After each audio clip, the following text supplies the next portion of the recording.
অষ্টম শ্রেণীর প্রিয় শিক্ষার্থী সালদার স্যার ইউটিউব চ্যানেল থেকে তোমাদের সবাইকে স্বাগতম।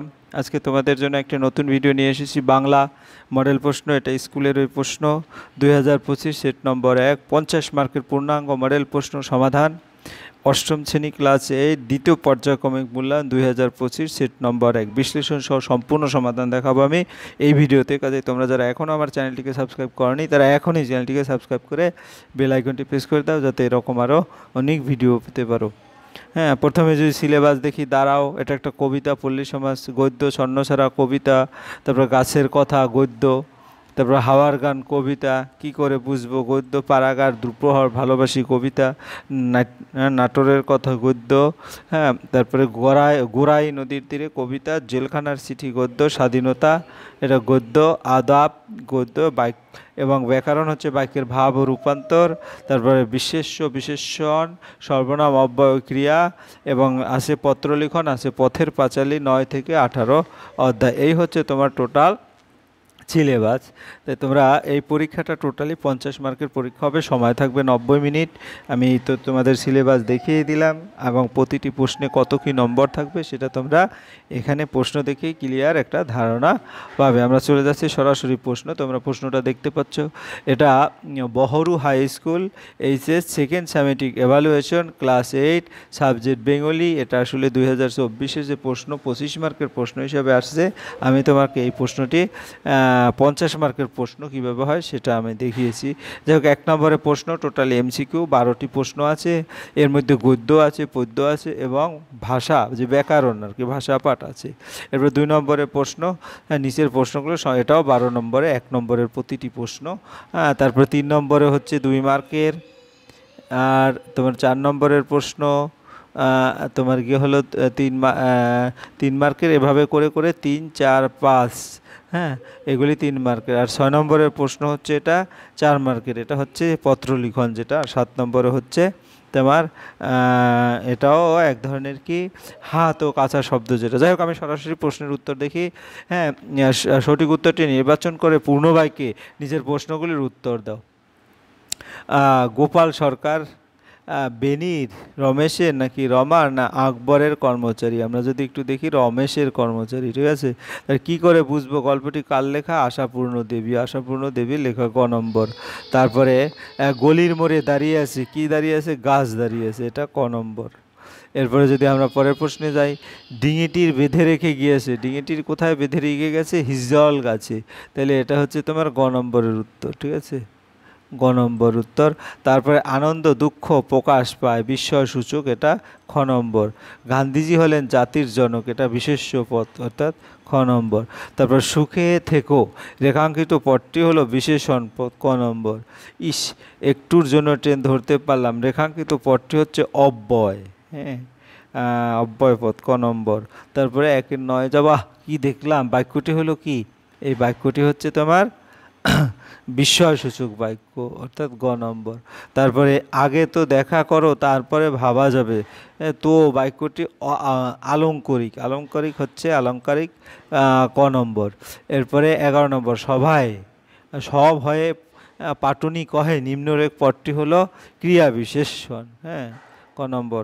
তারপরে আমি এবং সুভাষ কলকাতায় যাব, এটা 2, আর এই বাক্যে বিশেষ্য পদের সংখ্যা 2। এরপরে আমরা চলে যাব 2 নম্বরের প্রশ্নে। তো নিচের প্রশ্নগুলো সংক্ষেপ উত্তর দাও। 12টি প্রশ্ন, 12 মার্ক। মানুষ বড় কাঁদছে, মানুষ কাঁদছে কেন? জীবন যন্ত্রণার ক্ষত বিক্ষত হয়ে মানুষ কাঁদছে। হাওয়াদের কি নেই?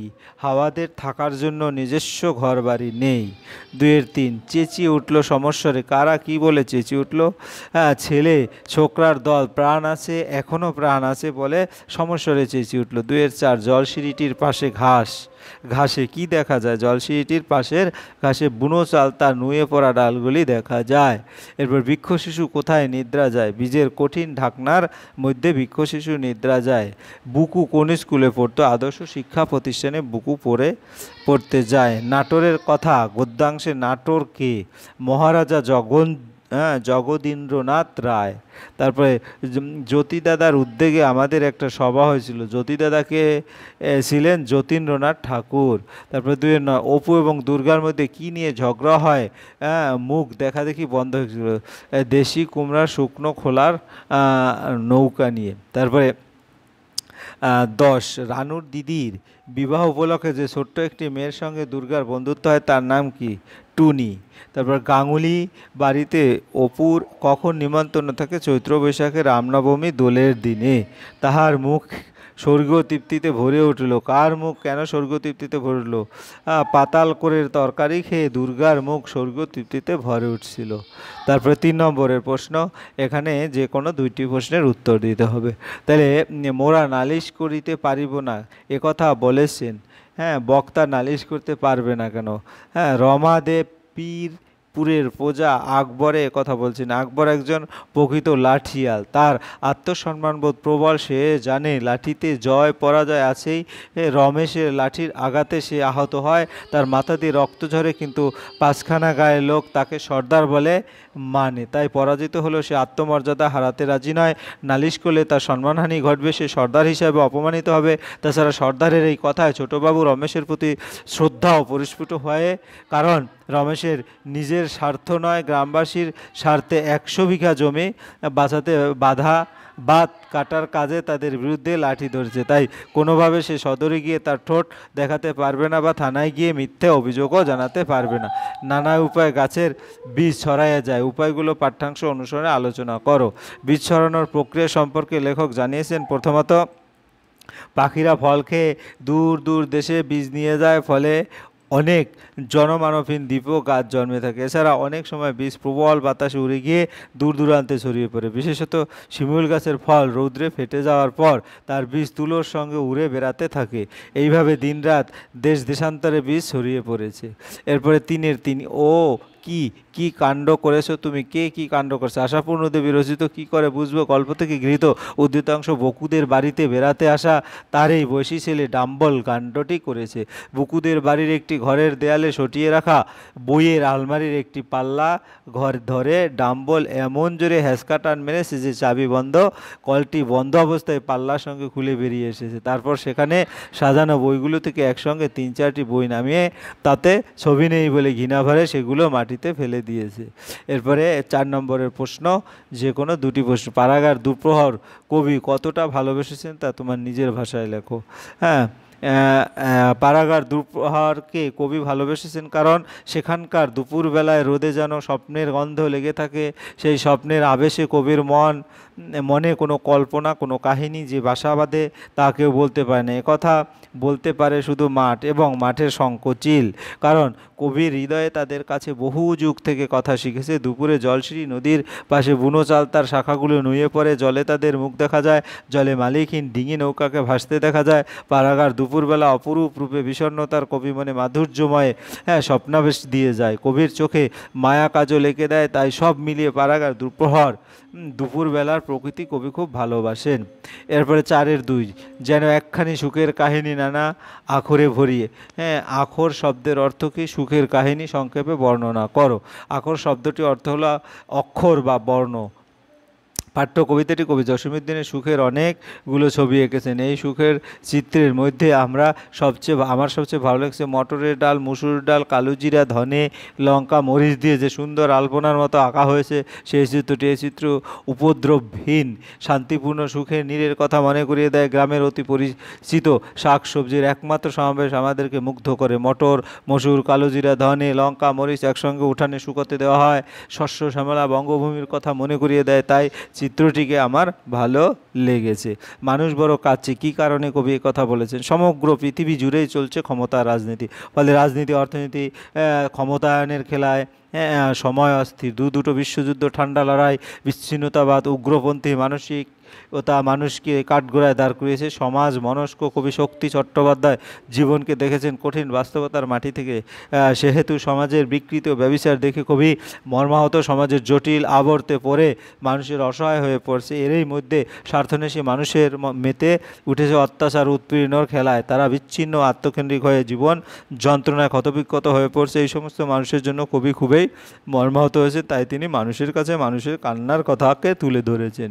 এরপরে 5 নম্বরের প্রশ্ন, নিচের দুটি প্রশ্নের উত্তর দাও। দূর হ তুই একটি পাগল, কে কাকে কথা বলেছেন, বক্তা কেন তাকে পাগল বলেছেন। এরপর পাশে দিয়ে অমলাকে, এটা তোমরা নিজেরা ভালো করে গল্প থেকে লিখে নেবে। তার সঙ্গে কিভাবে অপুর পরিচয় হয়েছিল। একবার অপু বাবার সাথে শিষ্য লক্ষণ মহাজন বাড়িতে বেড়াতে গিয়েছিল। তারই প্রতিবেশীর মেয়ে ছিল অমলা। অমলাদের বাড়িতে অপুর নিমন্ত্রণ ছিল। অমলাই অপুকে তাদের বাড়িতে ডেকে নিয়ে যায়। সেই সূত্রেই অপুর সাথে অমলার আলাপ। বিকেলে খেলতে গিয়ে অপুর পা বাঁশের বেড়ার ফাঁকে আটকে গেলে অমলাই অপুকে সেখান থেকে উদ্ধার করে এবং তার পায়ে পাথরকুচি পাতা বেটে লাগিয়ে দেয়। পরে অপু আমলাদের বাড়ি খেলতেও যায়। সেই আমলা নানা রকম খেলনা দেখে আশ্চর্য হয়ে যায়। এরপর পাশের 3, তার বাবা বলিল, ওই দেখো খোকা রেলের রাস্তা। কার বাবার কথা বলা হয়েছে? রেলের রাস্তা দেখে খোকা কি বলেছিল? উল্লেখিত প্রশ্নে ছোটদের পাথের পাঁচালী গ্রন্থের প্রধান চরিত্র অপুর বাবা হরিহরের কথা বলা হয়েছে। রেলের রাস্তা দেখে খোকা এবং অপু খুব অবাক হয়েছিল, মজা পেয়েছিল। বিস্ময়ের সঙ্গে সঙ্গে তার মনে এক আনন্দ মিশ্রিত অনুভূতি সৃষ্টি হয়েছিল। তার কেবল মনে হচ্ছিল যে রেলের রাস্তা কেমন সহজভাবে তার সামনে এসে পড়বে। রেলের রাস্তা দেখে তার স্বভাব কৌতূহলী মনে জেগে নানা প্রশ্ন। সে তার বাবাকে নানান প্রশ্ন জোরবার করে তোলে। তার শিশু মনে রেলগাড়ি দেখার স্বাদ জাগে, কিন্তু রেলগাড়ি 2 ঘন্টা পরে আসবে বলে সেই যাত্রায় তারা রেলগাড়ি দেখা হয়ে ওঠেনি। এরপরে প্রশ্ন, এলাকার ঐতিহ্যবাহী পুরানো গ্রন্থাগারটি উপযুক্ত রক্ষণাবেক্ষণের অভাবে রয়েছে। এ বিষয়ে সংশ্লিষ্ট কর্তৃপক্ষের দৃষ্টি আকর্ষণ করার লক্ষ্যে সংবাদপত্র সম্পাদকের কাছে একটি পত্র লিখো। এই প্রশ্নটা কেন দেখো, এখানে বাড়িতে অতিথি এলে তোমার আচরণ কেমন হওয়া উচিত সে সম্পর্কে বন্ধুকে একটি চিঠি অথবা তোমার নিজের এলাকায় যে কোনো একটি সমস্যার সমাধান উল্লেখ করে সমাধানের চেয়ে পৌর পিতার নিকট একটি আবেদনপত্র লিখে দুটোর মধ্যে যে কোনো একটি প্রশ্ন তোমরা উত্তর করবে। ঠিক আছে, তাহলে আমি যদি প্রথম যে সম্পাদক সমীপসু সমাচার সারাদিন আচার্য প্রফুল্লচন্দ্র রোড কলকাতা 700009, সবিনয় নিবেদন পশ্চিম মেদিনীপুর জেলার খড়গপুর পৌরসভার এলাকায় অতি পুরাতন একটি গ্রন্থাগার রয়েছে। গ্রন্থাগারটি খড়গপুরে একটি ঐতিহ্যবাহী প্রতিষ্ঠান, কিন্তু বর্তমানে গ্রন্থাগারটি পর্যাপ্ত রক্ষণাবেক্ষণের অভাব দেখা যায়। পৃথিবীর নানা বিষয়ের বহু লেখক সাহিত্যদের বই এখানে সংগৃহীত আছে। খড়গপুরে বহু ভাষাভাষী মানুষের বসবাস এলাকা হওয়ার জন্য নানা ভাষা নানা সম্প্রদায়ের বই এই গ্রন্থাগারে সংগৃহীত আছে, কিন্তু বর্তমানে গ্রন্থাগারটির দুরবস্থা খুবই দুঃখজনক। আপনার বহুল প্রচারিত সংবাদপত্রের মাধ্যমে আমি কেন্দ্রীয় সরকারের সংশ্লিষ্ট দপ্তর এবং আধিকারিক বৃন্দের দৃষ্টি আকর্ষণ করতে চাইছি। স্থানীয় এলাকা স্কুল কলেজের ছাত্রছাত্রীদের স্বার্থে উল্লেখ গ্রন্থাগারটি শীঘ্র মেরামত প্রয়োজন। আশা করি আমার এই পত্রটি প্রকাশ করে বাধিত করিবেন। খড়গপুর পশ্চিম মেদিনীপুর নমস্কারান্তে নীলাক্ষী মাইতি। এই যেমন এরকম উত্তর দেবে। আর একটা প্রশ্ন, বাড়িতে অতিথি এলে তোমার আচরণ কেমন হওয়া উচিত? তাহলে যাদবপুর কলকাতা 32 তারিখ 1/8/2025। এই তারিখটা তোমরা তোমাদের যে পরীক্ষা হবে সেই পরীক্ষার যে তারিখ সেইভাবে দিয়ে দিলেই ভালো হবে। বিষয়, বাড়িতে অতিথি এলে তাদের সঙ্গে কেমন আচরণ করা উচিত সে সম্পর্কে বন্ধুকে, প্রিয় বন্ধু ঋতব্রত, গতকাল তোর চিঠি পেয়েছি সেই থেকে মনটা খুব খারাপ হয়েছে। তুই লিখেছিস তোর লাজুক স্বভাবের জন্য সকলে তোকে ভুল বুঝে। কিছুদিন আগে তোর এক মামা তোদের বাড়িতে বেড়াতে এলে তুই বেশি কথা বলিসনি, তাই উনি ক্ষুণ্ণ হয়েছেন। অথচ এমন নয় যে উনি আসাতে তুই অখুশি হয়েছিস। আসলে কি জানিস তো, আমাদের সমাজে কিছু রীতিনীতি আছে, তুই নিজেই ভেবে দেখ। তুই যদি ওর বাড়িতে বেড়াতে যেতিস, উনি তোর মতোই আচরণ করতেন, তখন তোর খারাপ লাগতো কি না? আমি জানি তুই খুব ভালো মেয়ে, স্বভাববশত তুই কম কথা বলিস, কিন্তু সবাই তো বুঝবে না। তাই তুই বরং তোর সুন্দর হাসি নিয়ে অতিথিদের সঙ্গে সঙ্গ দিস। নিজের কথা বেশি না বললেও তাদের কথা শুনিস। নিজের হাতে তাদের সামনে খাবার সাজিয়ে দিস। তুই নিশ্চয়ই আমাদের বাংলা পাঠ্য বইতে আশাপূর্ণতে বিরচিত কী করে বুঝবো গল্পটি পড়েছি, সেখানে বুকুর সমস্যা হয়েছিল অতিরিক্ত কথা বলার জন্য, আর তোর সমস্যা এসেছে ঠিক তার বিপরীত দিক থেকে। কাজেই কথা বেশি বলা আর না বলা দুটোই সামাজিক পক্ষে ক্ষতিকর। আজ পর্যন্তই থাক, তোর সঙ্গে দেখা হলে আরও বেশি কিছু দুর্ঘটনার কথা বলবো। ভালো থাকিস, কাকু কাকিমাকে আমার প্রণাম জানাস। এই হচ্ছে তোমার চিঠি। এরপরের সর্বশেষ যে প্রশ্ন, হাত ও কাঁচা শব্দ দিয়ে ভিন্ন ভিন্ন অর্থে সহ 2টি করে বাক্য রচনা করো। তাহলে হাত পাতা, সাহায্য চাওয়া, অভাব হলে তোমার কাছে কোনোদিন হাত পাতবো না, তারপর হাত যশ, সিদ্ধ হস্তের জন্য সুনাম, অল্পদিনে অমির ডাক্তার বেশ হাত যশ করেছেন। এরপরে কাঁচা, কাঁচা রাস্তা, এটা অস্থায়ী, গ্রামের কাঁচা রাস্তা বর্ষার জলকাদায় পিছিল হয়ে আছে। তারপরে এই কাঁচা ঘুম, অসম্পূর্ণ, কাঁচা ঘুম ভেঙে যাওয়ায় কুম্ভকর্ণ বিকট চিৎকার করে উঠল।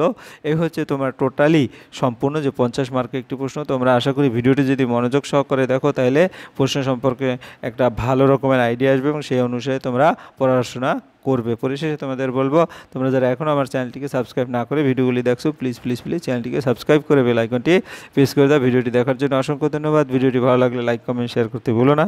আজ এই পর্যন্তই, ধন্যবাদ সবাইকে।